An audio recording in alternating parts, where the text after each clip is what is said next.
Good evening Rajesh ji, कैसे हैं?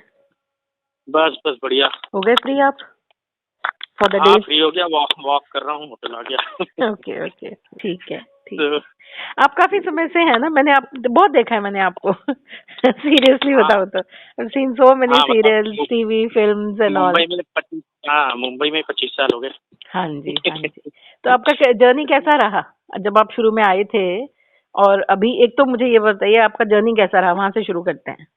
When you look back. देखिए, हाँ हाँ, मतलब अगर मैं वहाँ रांची से स्टार्ट करूँ तो हम्म।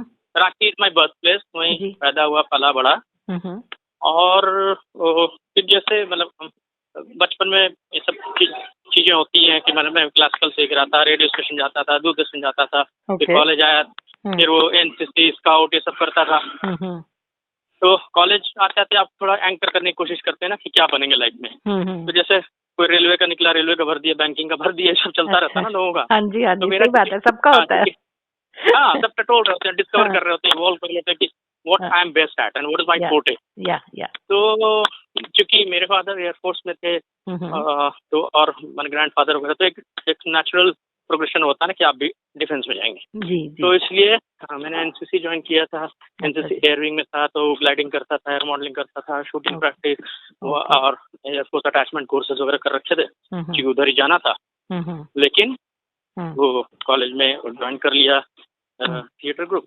हम्म। तो फिर थिएटर में ज़्यादा मज़ा आने लगा तो उसको छोड़ दिया। अच्छा, तो कौन से इसमें कॉलेज में मज़ा थे आने आप? लगा। मैं रांची में था, मारवाड़ी कॉलेज में। अच्छा जी, ठीक है। हाँ, तो हाँ, फिर उसके और साथ में जर्नलिज्म भी करता था। वहाँ का अच्छा। सबसे सर्वाधिक लिखने वाला था रांची एक्सप्रेस। ओके। उसमें बलबीर दत्त जी थे, उनके यहाँ ना उसमें लिखता भी था, अच्छा। वीकली एक अच्छा जी। पेज संभालता था। ओके। तो ये सब चल रहा था। तो फिर आईआईएमसी में हम्म। दिया, Indian Institute of Mass Communication, JNU में। अच्छा जी। हाँ, तो उसमें भरा मैंने hmm. Post graduation in Hindi journalism का। अच्छा जी। और एनएसडी में भी दिया।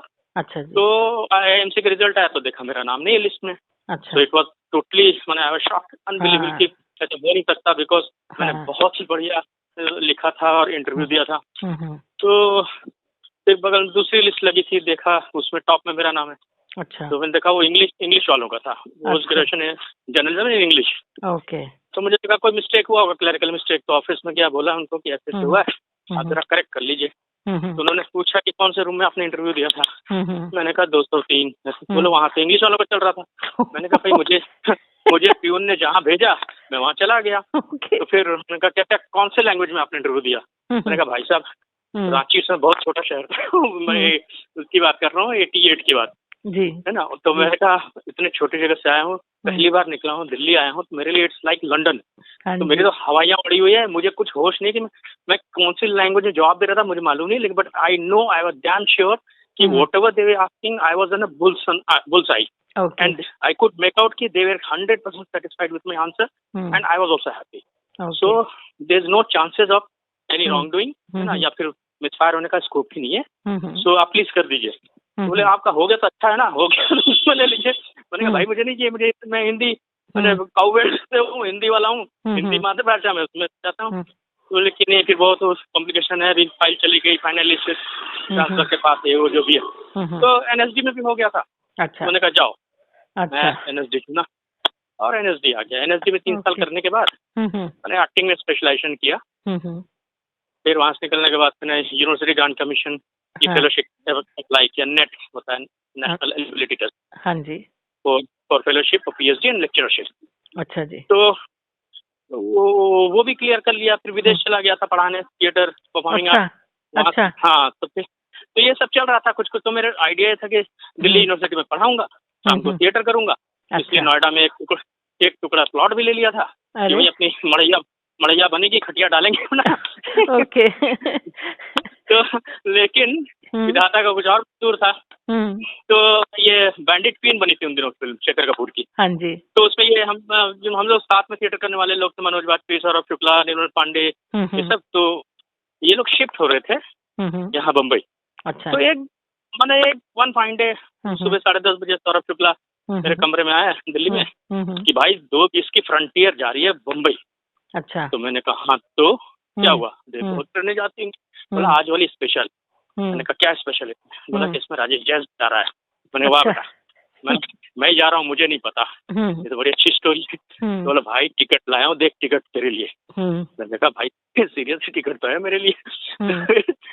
तो फिर मुझे भी समझ में आया सीरियस है, तो मैंने भी बोरिया बिस्तर बांधा और बस यहाँ आ गए। तो बम्बई आया तो हम 4 लोग ऑफिशियली, मैंने लीव लाइसेंस में नाम था हमारा।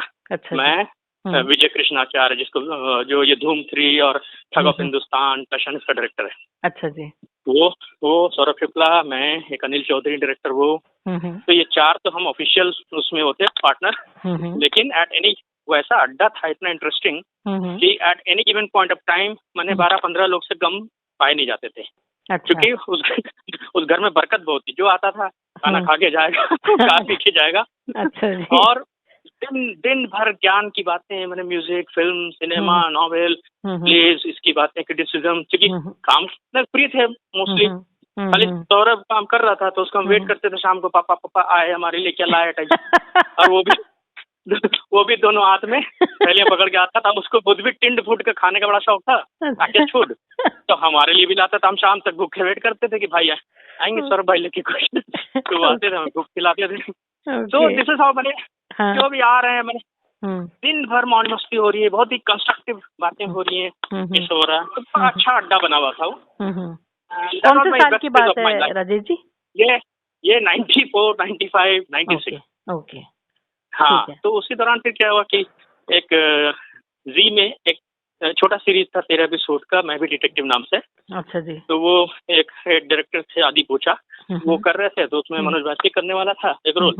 तो जिस एक्टर को था फिल्म मिला तो वो भग गए उधर। मनोज वाजपेयी उधर फिल्म की जा रहा था, उसने अपनी जगह मुझे इंट्रोड्यूस कर दिया डायरेक्टर को। अच्छा। तो उन्होंने मुझे सिचुएशन वगैरह दिए, देखा कि अच्छा कर रहा है। अच्छा। तो बोले यू आर ऑन। तो 2 दिन के बाद मैं मनोज की जगह मैं शूट कर रहा था उनके साथ। ओके। तो उसी में साजिद खान भी इंट्रोड्यूस हुआ था एज होस्ट उस शो में। अच्छा।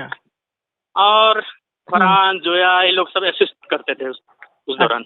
अच्छा। तो उन्हीं शोज में। तो वही डायरेक्टर बना रहे थे फर्स्ट डेली शो शांति। अच्छा, आप शांति में थे? हाँ, तो Shanti was my major first break. Okay. मैंने वो पहला कर लीजिए मेरा। ओके। तो उसमें फिर वो नानू जासूस का रोल किया।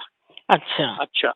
लेकिन उसमें भी एक ट्विस्ट इन द टेल ये था कि रोल तो मिल गया, लेकिन अब उस समय हम लोग नए थे, we didn't know how what the protocol is, है ना, कैसे पूछी जाती क्या चीजें।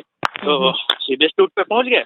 शूट पे पहुंचे तो एक कॉस्ट्यूम वाला आया, खाकी शर्ट दे गया, खाकी पैंट दे गया, फिर खाकी टोपी भी दे गया, सर आपका कॉस्ट्यूम है। अब मुझे मेरे वो हो गया कि ये खाकी क्यों दिया, चपरासी वाला कॉस्ट्यूम, क्या मैं चपरासी हूँ? तो फिर उसके बाद ये नहीं तो सोच ही रहा था, उधेड़ बुन में था। तब तक आके बोले कि चलिए शॉट रेडी। और एंट्री पे मुझे पानी का गिलास पकड़ा गया कि आप ये लेके जाएंगे। तब मैं कंफर्म हो गया कि जब मैं चपरासी बना दिया मुझे। तो मैंने कहा hold it boss, hold it, है ना, I need to talk to director. तो मैं आदि पूछा, मैंने कहा I need to speak to you. तो वो था फ्रेंड। अब पहला दिन शूटिंग का, डेली शो का। तो अब उसमें प्रेशर चारों तरफ माउंट हुआ है सबके, बहुत प्रेशर रहता है डायरेक्टर पे भी। तो मैंने कहा लुक आदि, है ना, you know how Mumbai works, once I am peon, so for the lifetime I will be peon only. This is how ये यहाँ का रिवाज है ना, कि जो जैसा दिखता है उसको वैसे ही बुलाते रहते हैं। So this is not done, I am not ready for it. तो वो सीरियसली देखा, वो भी फंस गया, करे शूटिंग होने वाली है, लड़का मना कर रहा है। और वो भी मैंने हजारों लोग लाइन में खड़े हैं, है ना। तो फिर भी लेकिन मेरा कन्विक्शन देखकर थोड़ा उनको शायद तरस आ गया, या फिर respect, do me a favour, do it only for 5 episode, है ना। तो देन विल थिंक समथिंग और you suggest me your character sketch. तो उससे बढ़िया और क्या होता था। तो मैंने कहा ठीक है, लेकिन चाय पानी नहीं करूंगा। चाय लेके नहीं जाऊंगा, ना टोपी लगाऊंगा। तो ओके, वहां से लगा तो फाइन। तो उसके बाद फिर 5 एपिसोड बाद फिर मैं अपने आप को जासूस बना लिया मैंने। अच्छा। नानू जासूस। और फिर अपना कैरेक्टर स्केच बना के दे दिया कि मैं end of the serial tour Mandira से मेरी शादी हो जाती है, उसको ब्लैकमेल करके। अच्छा। ऐसे टाइप। वो मान गए? नहीं, हाँ, वो उसी तरफ जा ही रहते। खैर उससे पहले थोड़ा बंद हो गया क्योंकि मेरे पिताजी थे भंडारी, जो डॉन थे। अच्छा। है ना, वो भी ब्लैकमेल करते थे उस पूरे फैमिली को। अच्छा। और मैं उनका बेटा था, तो उस तरह था कि मैं मतलब मैं भी ब्लैकमेलर बन चुका था और कॉमेडी करता था। तो खैर पूरा एंड तक होता तो शायद हो ही जाती शादी। शांति मैंने नहीं देखा इसलिए मुझे पता नहीं है, बट मैंने हाँ आपके नहीं, बात के हाँ दैट वाज अ रेज मैंने उस समय। हाँ और वो शांति भी का ये नाम बहुत था। हाँ राइट। इसमें रोल मिला तो आई वाज लाइक एकदम जंपिंग जैक। जाके हाँ तो मैं घर पहुंचा तो वहाँ अपने इरफान भाई थे, इरफान खान, तो वो सब हमें सब अड्डा था। अनुभव सिन्हा, आशीष विद्यार्थी, ये लोग सब वही मैंने अड्डा था ना, तो सब पड़े रहते थे सब लोग। हाँ राइट। तो हाँ, तो रवि वासवानी भी थे। तो मैंने बताया कि भाई नौकरी मिल गई है कैसे? अच्छा।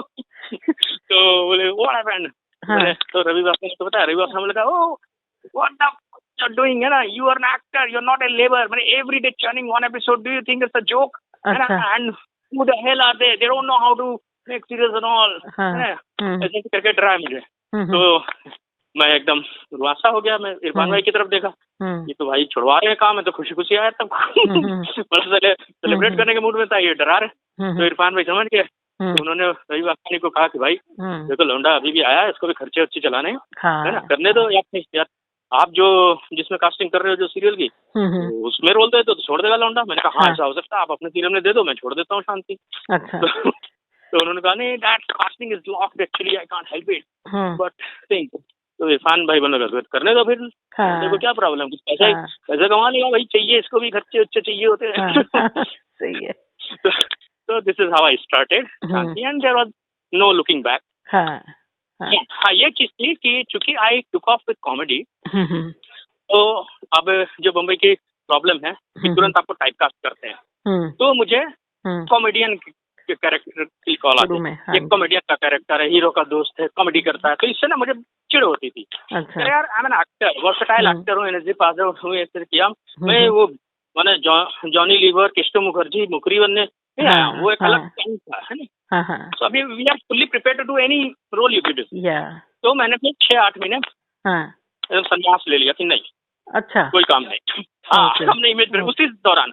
फिर उसके बाद फिर सीरियस रोल शुरू हुआ, तो सीरियस फिर मैं ग्रे शेड करने लगा विलन, तो वही मुझे लाइन लग जाती है उसी तरह का।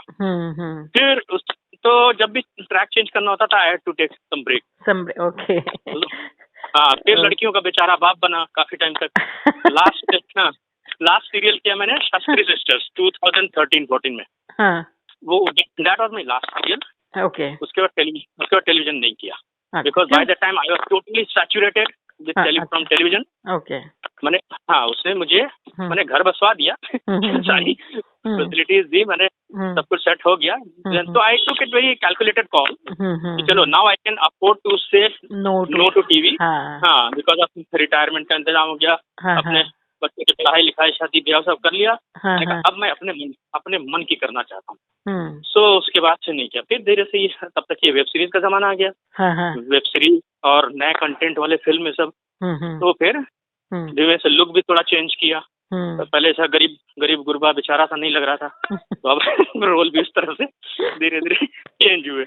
So as an actor, I had to take call every time I wanted to change direction. So this is how it's going now. So when you look back at 25 years back and now today, how do you find the change in the newcomers who come and from the time you were a newcomer? Yeah, it's a sea change. It's a sea change in terms of getting work and in terms of content and the way it's happening now, because that time it was more personalized. मैंने उस समय director से मिलते थे, director से मिलना struggle होता था, and director was the one who you should tell you कि कितने पैसे मिलेंगे क्या है। और वो ऑडिशन वगैरह नहीं होते थे, उससे बातचीत करता था बैठा के सामने से, ही नॉर्मल बातचीत।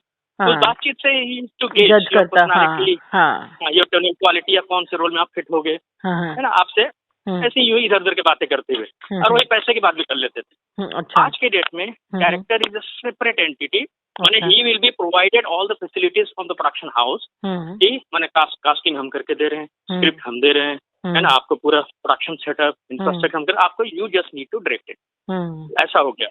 तो और उस समय टेक्निकली टेक्नोलॉजिकली माने फोन मोबाइल तो भूल ही जाइए, माने लैंडलाइन का जमाना था, और लैंडलाइन में भी नीचे वो उसमें लाइन लगती थी फोन करने के लिए, टेलीफोन बूथ में। तो अब उसमें जब स्ट्रगल करना होता है, जैसे शाम पे से मिलना है, तो अब कॉल करूं तो he is busy in meeting, call after half an hour. ये 4 माले चढ़ के जा रहे हैं जिसमें लिफ्ट नहीं है, फिर आधे घंटे बाद क्या रहे हैं, फिर लाइन में लग रहे हैं। अच्छा, पीछे भी आपका कोई एक्टर ही खड़ा है, उसको भी सब एक दूसरे की बात भी सुन रहे हैं। फिर उससे एम्बैरेसिंग। फिर धीरे से पेजर आया, फिर से मोबाइल आया, तो चीजें थोड़ी आसान हुई। एंड अभी कास्टिंग डायरेक्टर नाम की एक स्पीशीज आ गई है कॉर्पोरेट वर्ल्ड में, हमारे फिल्म इंडस्ट्री में। तो उसकी वजह से कास्टिंग कोऑर्डिनेटर आ गए हैं, उनकी वजह से अभी काम मिलना it's comparatively very easy. And there is a volume, huge volume of work. इतने सारे चैनल पहले मीडियम्स भी बहुत हो गए ना, पहले टीवी था, एक चैनल था। हाँ, राइट। और फिल्में इतनी छोटी बड़ी सब बन रही हैं, तो नेचुरली डिमांड सप्लाई मिसमैच है। तो उसमें काम सभी के लिए थोड़ा सा आपको मॉडेस्ट हो, टिकटॉक तो हो जाता। और पहले अगर हमारे टाइम में सोचिए, जिसको कोई नहीं जानता, कहाँ से शुरुआत करे, कौन से ऑफिस में जाए, तो फोटो पैसा लेके घूमते थे उस जमाने में लोग। अच्छा, तो वही फिर धक्के खाते थे या फिर बेइज्जत करके भगा देते थे, ये सब चीजें होती थी। लेकिन खैर मैंने वो फिर मैंने नहीं देखा, ना कर सकता था, क्योंकि मेरे पास ये ऑप्शंस थे। एक तो कि कॉलेज डेज में ही मुझे असिस्टेंट कमांडेंट की नौकरी मिल गई थी कोस्ट गार्ड की। अच्छा। हाँ, तो मैंने तो वो छोड़ के गया था, वो सर के पास गया, अपने जो मेरे मेंटोर हैं अजय मलकानी, मेरे कॉलेज के प्रोफेसर, वो भी एनएसडी के पास आउट हैं। अच्छा जी। तो उनको बताया मैंने आधे मन से कि ये आ रहा है सर, हमारा सफर यहीं तक था, थिएटर छोड़ के जा रहा हूँ ज्वाइन करने, वर्दी पहनने। तो फिर उन्होंने प्रवचन दिया थोड़ा नाटकीय तरीके से, तो मैं उसमें आ गया। जो मैं चाह ही रहा था उनके कंधे पे रख के फाड़ दूं बिल। अच्छा। तो मैंने वो कैंसिल किया और ये उसमें आ गया। फिर उसके बाद 2 बार और मैंने 2000 तक भी मैंने टेरिटोरियल आर्मी में निकला, लेफ्टिनेंट का वो भरा, उसमें हो गया। अच्छा। फिर से मूड बन रहा था, तो 2 बार लेफ्टिनेंट की नौकरी मिली, वो नहीं किया। फिर ये अपना यूजीसी का एक क्लियर कर ही लिया था, तो लेक्चरशिप भी ऑन था। अच्छा। तो ये सब back of the head plan था आपका। हाँ, plan B, plan C, plan D ready था मेरा। हाँ। तो इसलिए मुझे वैसे भय नहीं था, but at the same time I had my self respect intact. मैं ऑफिस टू ऑफिस फोटो लेके घूमने वाला प्राणी नहीं हूँ। तो खैर वैसे नौबत नहीं आई। तो वो डेली सोप के बाद फिर वन आफ्टर अनदर काम, and I was always flooded with work. It was me who was in the position to choose most of the time. तो that way I was lucky enough. अभी तक चल रहा है ऐसा। अच्छा, आपने जब आपके फादर आर्मी एयरफोर्स में थे and then you moved from there to totally different industry which is not even like कोई सॉलिड सोर्स ऑफ इनकम, कोई बंधी तनख्वाह नहीं है, और उस समय तो ये मतलब बहुत ज्यादा घरों से लोग आते भी नहीं होंगे ऐसे शायद। तो आपके पेरेंट्स का कोई वो नहीं था, फादर का कोई ऑपोजिशन नहीं हुआ कि कहाँ जा रहे हो? नहीं, फादर तो मेरे बहुत अर्ली चाइल्डहुड में डेथ हो गई थी। I hardly remember memories. Mother की भी डेथ हो गई। फैमिली में बहुत ज्यादा पुस्तक बच्चे ने, भाई की बहन की सबकी डेथ हो गई थी over the period of time. So and apart from this, later at some stage I got to know कि my parent, my mother and father were also in the theater stage group of Meenu Mumtaz. Meenu Mumtaz means father of Mehmood. अच्छा, okay. हाँ, ये मुझे बहुत बाद में पता चला कि वो भी बॉम्बे रिटर्न। तो मेरे वो जेनेटिक्स में था कहीं, मतलब लीनियज में लेके आया था। So it was lethal combination from my lineage only. तो मैंने पहले नहीं पता था, बाद में पता चला। जब मैंने वो पैम्पलेट्स हमको निकाल के देखे, फाइल मिली, तो देखा पुराने वो पैम्पलेट्स की, यहाँ शो है, वहाँ शो है, मेरे फादर का नाम लिखा है, मेरी मदर का नाम लिखा है, और 1 रुपया, फिर उसमें 2 डंडी, मतलब कि 1.5 रुपया। अच्छा। 2 रुपया, फिर छोटी सी 1 डंडी, मतलब 2.25 रुपए का टिकट। ऐसे मैंने वो अभी भी है मेरे पास, पांडुलिपि टाइप। अच्छा। जो मैन्यूस्क्रिप्ट जैसे हैं मेरे पास अभी तक, ये भी पीली पड़ गए पूरे। तो ये था। फिर यहाँ आ गया, मुंबई रहने लगा और काम करता चला गया। ओके। सो आप अभी जैसे ये लॉकडाउन के पीरियड में आपने क्या किया? काम चल रहा था? फरवरी में मैं लौटा विदेश से, किसी काम के सिलसिले में गया था। उसके बाद दूसरी काम की तैयारी कर ही रहा था, तब तक लॉकडाउन स्टार्ट हुआ। और लॉकडाउन स्टार्ट होने के बाद 8 मंथ तक मैंने कुछ नहीं किया। ना मैं घर से बाहर निकलता, ना फैमिली को निकलने देता। अच्छा। मैंने एकदम मिनिमलिस्टिक लाइफ जी रहे थे, दूध सब्जी सबका। वो कर देते। तो उसके बाद फिर ये हुआ कि बहुत टाइम हो गया, कब तक करे, मतलब तो कभी ना कभी काम करना। अच्छा, इस दौरान काम बहुत आ रहे थे। अच्छा। मतलब क्योंकि और वो काम टालने के लिए मैं एग्जॉर्बिटेंट प्राइस मांग देता था। अच्छा। और वो थोड़ी देर बाद या 1-2 दिन बाद ओके हो जाता कि ओके सर्वर ओके। अब मैं फंस गया कि मैंने तो इस वजह से मना किया था कि बहाने के लिए तो फिर किसी तरह बैकआउट करना पड़ता था। लेकिन फिर मैंने सेलेक्ट किया अभी लास्ट मंथ, फिर 3 ऐड किए वैसे चुन चुन के जिसमें कि ज्यादा लोगों से इंटरेक्शन ना हो। अच्छा।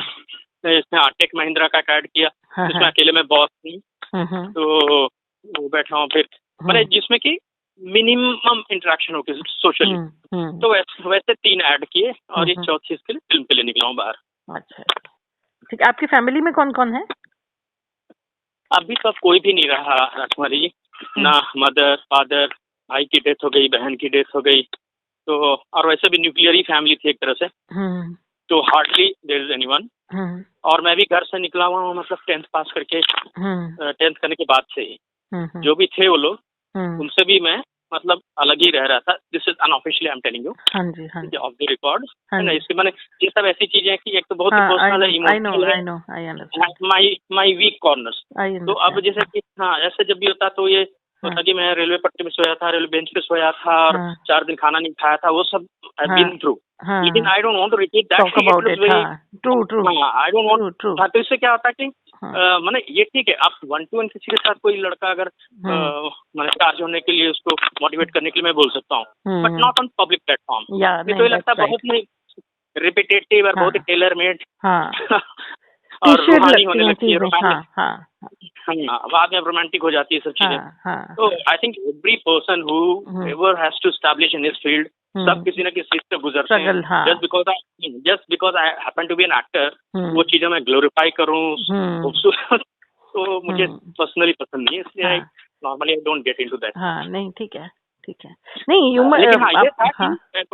कॉलेज के टाइम आई वाज मैंने बहुत intensely I was doing preparation for to join Indian air force, और ग्लाइडिंग भी करता था, एयर मॉडलिंग भी करता था, one of the 10 best shooter भी था कंट्री का, प्रेसिडेंट अवार्डी भी था, राष्ट्रपति ऑनरेबल नीलम संजीवा रेड्डी से सर्टिफिकेट भी मिला। अच्छा, तो आपको कभी लगता नहीं है कि अगर आपने एयरफोर्स ज्वाइन कर लिया होता, ऐसा कुछ कभी लगता है? नहीं, I don't repent at all, because see अभी तक मैं नौकरी नहीं कर रहा हूँ। This is what I feel, है ना।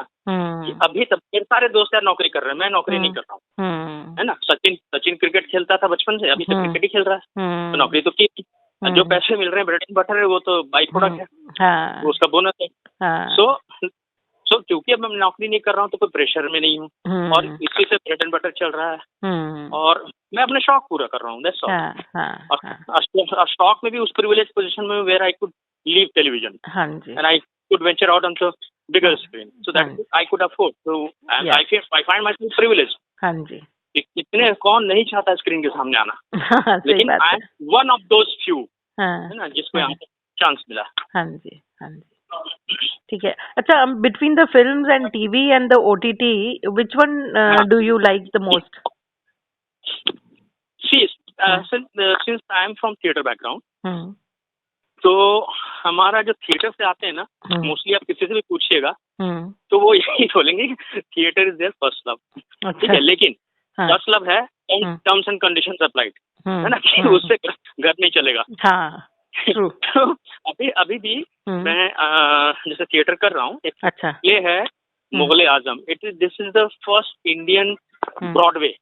जो मुगले आजम फिल्म थी ना, हाँ जी, हाँ जी, सेम प्रोड्यूसर ने उसी फिल्म को, उसी स्क्रिप्ट को, सेम डायलॉग, सेम गाने को स्टेज पे किया है। अच्छा, ये 30 करोड़ का ये प्ले है। अच्छा, you can imagine the magnification. 7.5 crore का तो खाली कॉस्ट्यूम बना मनीष मल्होत्रा ने बनाया, और हम विदेशों में शोज करते हैं इसके। आपका क्या रोल है उसमें? मेरा है, मैं एक तो नरेटर हूँ, अच्छा, नरेटर, और एक संतराश जो वो फिल्म में गाता है गाना, जिंदाबाद जिंदाबाद, हाँ जी, हाँ जी, मोहब्बत, ये वाला। जो वो बागी कैरेक्टर था, रेबेल स्कल्प्टर था, जो राजा से सामने सामने जवाब।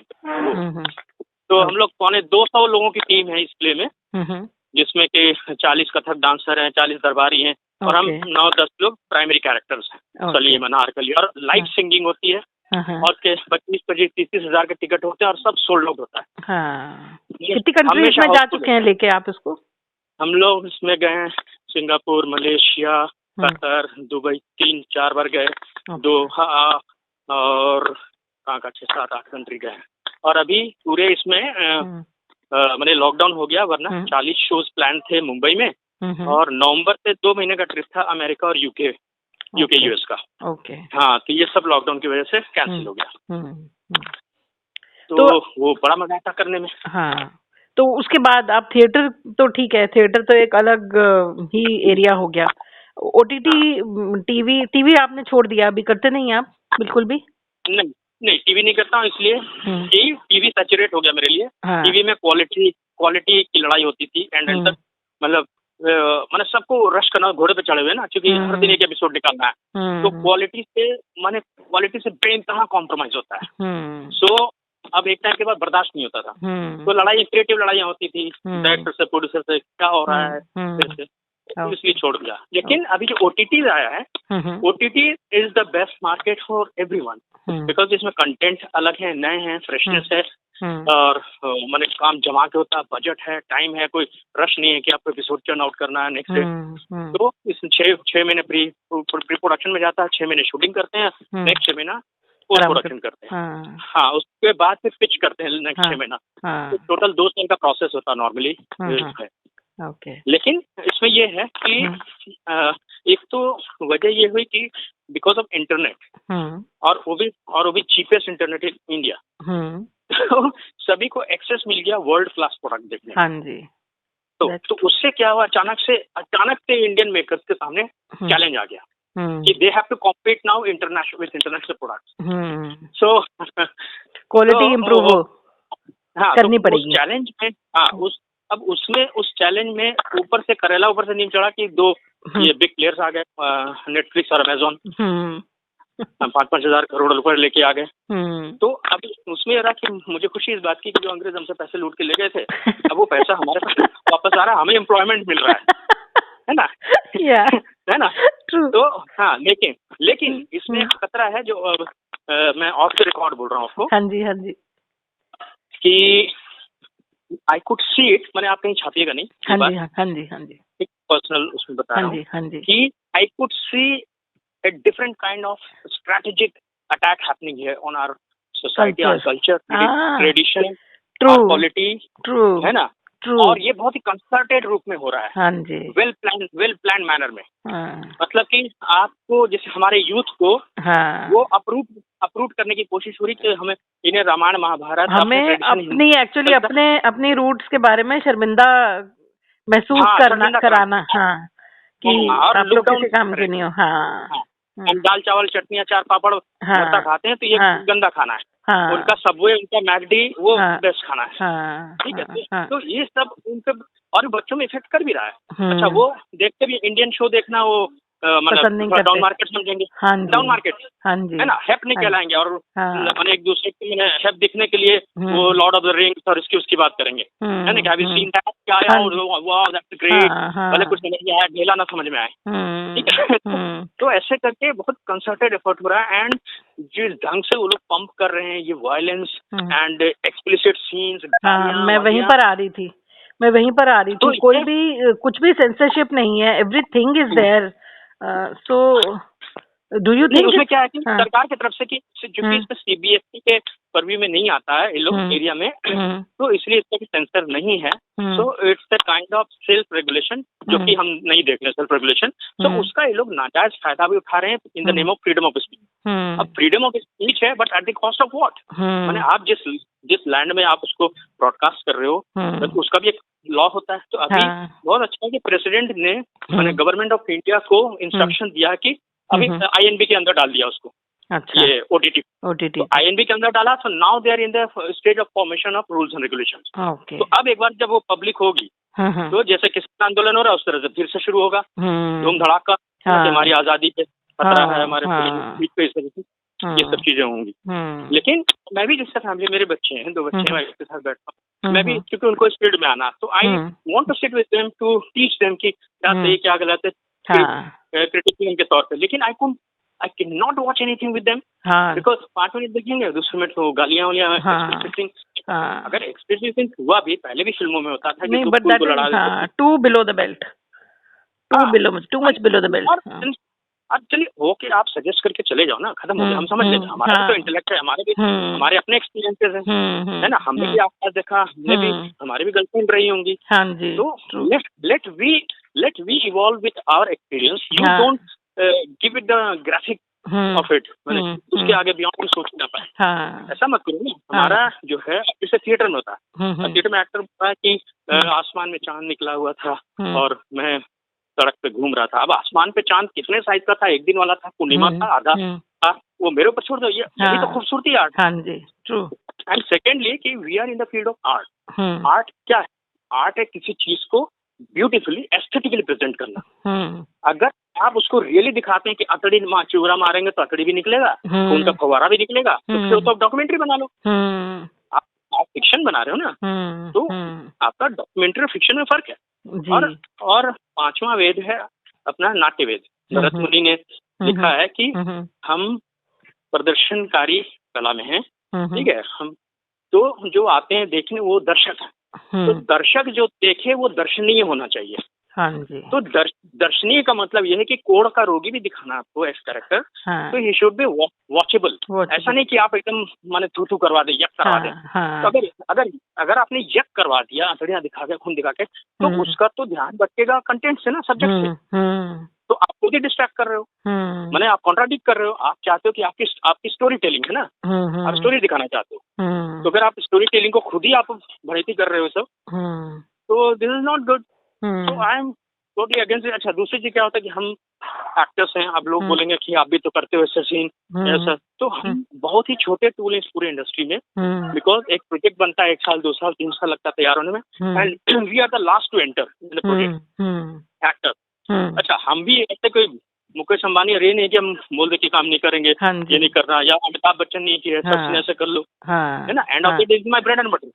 सो I can, it happens with me as well, I face it माने every second day, this kind of thing. So I just request them to dilute it, है ना, रादर देन मैं कहता हूँ उसी चीज को इस ढंग से कर देख लीजिए आप, है ना। लेकिन माने कितना लड़ाई करेंगे, कितनी बार, तो इसलिए मतलब सरकार को अब इस पे लेना है call, government listing, because law of the land वो डिसाइड करते हैं, पॉलिटिक्स डिसाइड करती है। Who am I? I am like an insect, है ना। Only thing कि I am also being affected, है ना, which I am not liking to, and sometimes I am embarrassed as well because I am part of this industry. But just because of this few examples, this is also not correct कि I should be judgmental या anybody should be judgmental कि पूरी industry खराब है, true, है ना। जैसे drugs वाला केस हो रहा है, तो सभी तो ड्रग्स नहीं ले रहे हैं। मैंने तो आज तक नहीं देखा ड्रग वालों को, ना मैंने, मेरे 25 साल हो गए, मेरा तो वास्ता नहीं पड़ा, ना मैं लेता हूँ, ना ऐसे लोगों को जानता हूँ, ना देखता हूँ, सब समाज में होते हैं, है ना। पॉलिटिशियन भी गांजा लगाते होंगे बहुत लोग, बिल्कुल बिल्कुल, हर फील्ड में होता है, हर फील्ड में है। There are bad fish everywhere. हम लोग, we are soft target, we are vulnerable, we don't react, है ना। आप किसी पॉलिटिशियन को पूछते तो आके घर तोड़ देंगे आपका, चार गुंडे आके, ठीक है। तो हम वैसा नहीं करेंगे, because it doesn't come in our constitution. And हमारा न्यूज भी बिकता है, अगर हमारे बारे में लिखेंगे तो आपका न्यूज चैनल चलेगा, न्यूज देखेंगे, आपकी मैगजीन बिकेगी। कोई राम प्रसाद के बारे में लिख दिया, मोहन कुमार के बारे में लिखा, कौन पढ़ेगा? सही बात है। So we are the most माने वल्नरेबल, सबके सॉफ्ट टारगेट हैं, कोई भी आके कुछ भी बोल के वहां जान के चला जाए। So these are the conflicts of being in this profession. Beautiful तो है, लेकिन उसकी कीमत भी अदा करनी पड़ती है। अच्छा, आपका नेक्स्ट प्रोजेक्ट क्या है, कुछ चॉक्ड आउट है?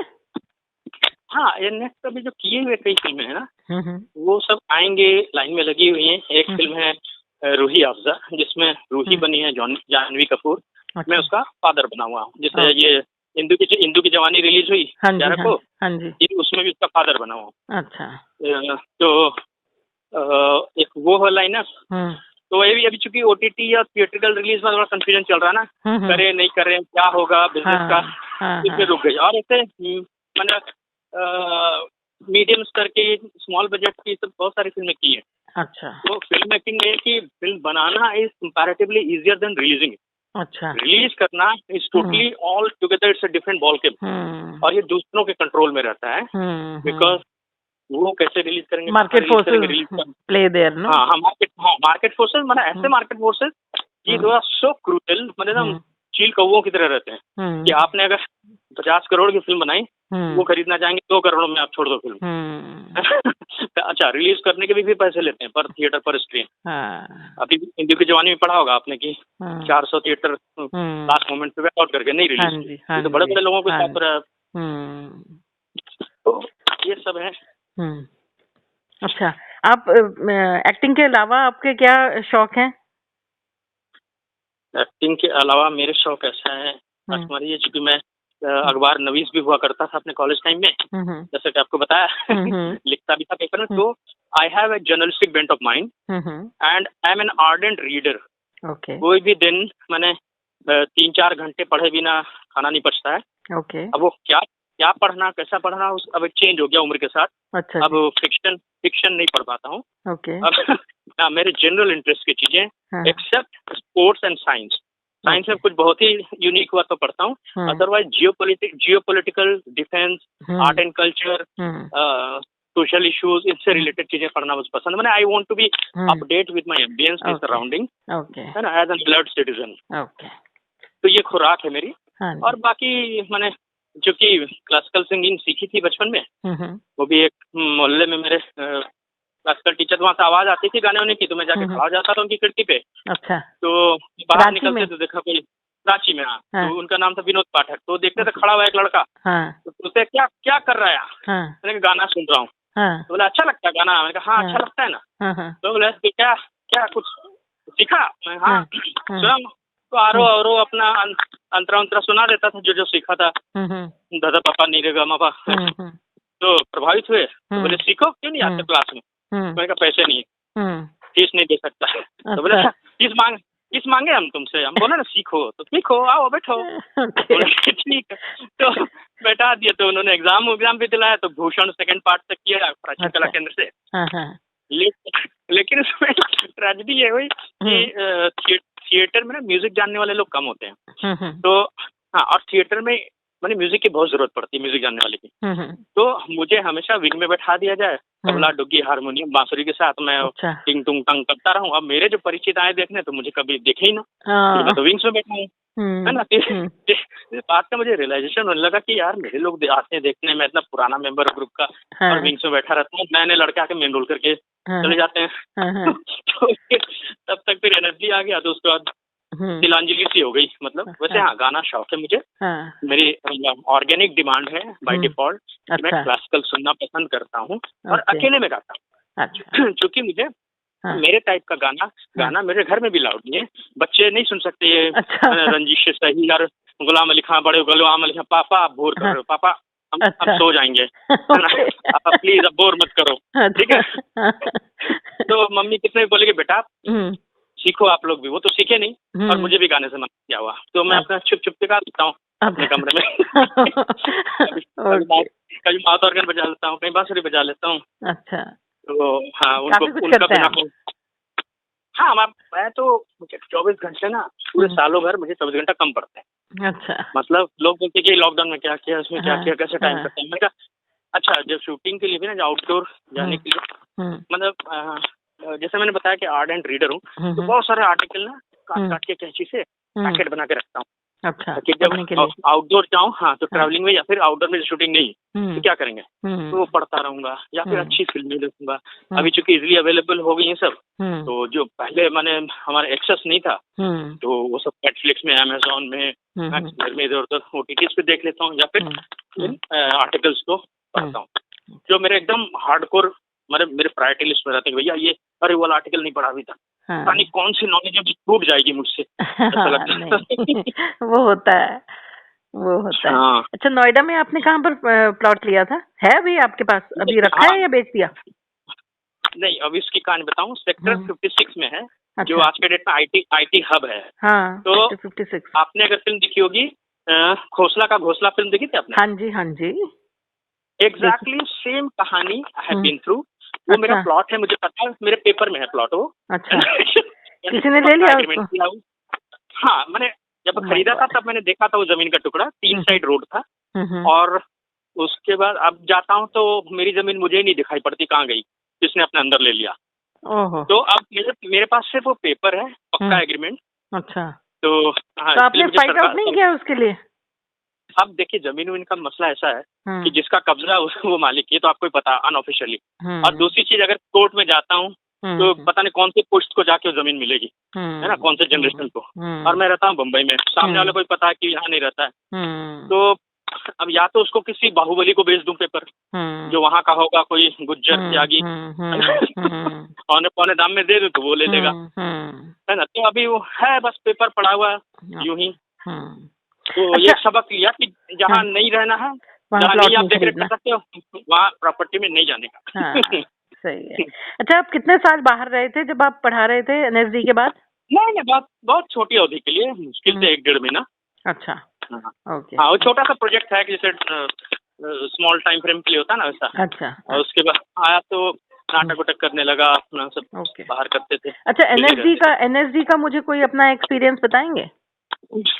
एनएसडी तो देखिए ऐसा था कि चूंकि मैं घर से निकला हुआ था बचपन से ही, तो मेरे लिए मैंने, अब इसको don't take it as sobbing story, है ना। तो एक रहने खाने का जुगाड़ मिल गया जिसमें मुझे खाने की समस्या नहीं है, मुझे रोटी के लिए कहीं नौकरी नहीं करनी है, एक एंगल ये था। और दूसरा नाटक था अपने मन का, वो तो था ही। प्लस इतना बड़ा प्रीमियम इंस्टीट्यूट में मुझे एडमिशन मिला है, यहाँ से मैं ऑफिशियल हो रहा हूँ, ठीक है, पिछली 4 लाइन भूल जाइएगा। तो अब वहाँ चूंकि मरता क्या ना करता वाली बात थी कि मेरे पास, मैंने अब मुझे एक ऐसा इंस्टीट्यूशन मिला है जिसमें मुझे पैसे नहीं देने हैं, बल्कि मंथ के एंड में अपने स्कॉलरशिप से पैसे बचा लेता। हाँ जी, हाँ जी, बचा लेता था। तो किसी भी चीज का पैसा देना नहीं था। फिर तो इसलिए एकदम जी जान लगा के वो पढ़ाई की। और ये आइडिया था कि नाटक में पढ़ रहा हूँ तो कॉलेज में पढ़ाऊंगा, या फिर किसी ऐसे सांस्कृतिक क्षेत्र में कोई नौकरी मिलेगी, song and drama division, Doordarshan, all India radio, ऐसा कुछ। और थिएटर का ज्यादा था कि थिएटर पढ़ाऊंगा कॉलेज में और शाम को थिएटर करूंगा, ये था आइडिया। मुंबई आने का ऐसा कुछ नहीं था, लेकिन वो जो बताया मैंने कि सौरभ वन फाइन डे आया टिकट लेके, वहाँ से डेस्टिनी पूरा। हाँ, डेस्टिनी। ठीक है। अच्छा, अब अपने फिल्म इंडस्ट्री में आपके कोई फेवरेट हैं जिनको आप बहुत पसंद करते हो? देखिए, एज एन एक्टर मैं, नसीर जी मेरे लिए डेमी गॉड है। नसीरुद्दीन शाह? हाँ। अच्छा। एज एन एक्टर हूँ, only as an actor. As an actor, हाँ, ठीक है। हाँ, बाकी उनके उससे मैं वाबस्ता नहीं हूँ, जो बीच बीच में चिंगारियां छोड़ देते हैं। हाँ, उससे मैं बिल्कुल वो नहीं रखता हूँ, उनका पर्सनल वो है, और मैं जाना भी नहीं चाहता। I keep away from this religious, political, personal this thing on, specially on social media, है ना। कुछ भी, कोई भी टर्न ले सकता है, मैं आपको 1-to-1 बैठ कर उस पर डिस्कशन कर सकता हूँ, but not on social media. तो हाँ, नसीर जी हैं, और क्योंकि वो भी एनएसडी के हैं, तो ऐसे भी सीनियर हैं और मेरे रोल मॉडल हैं। और पंकज कपूर।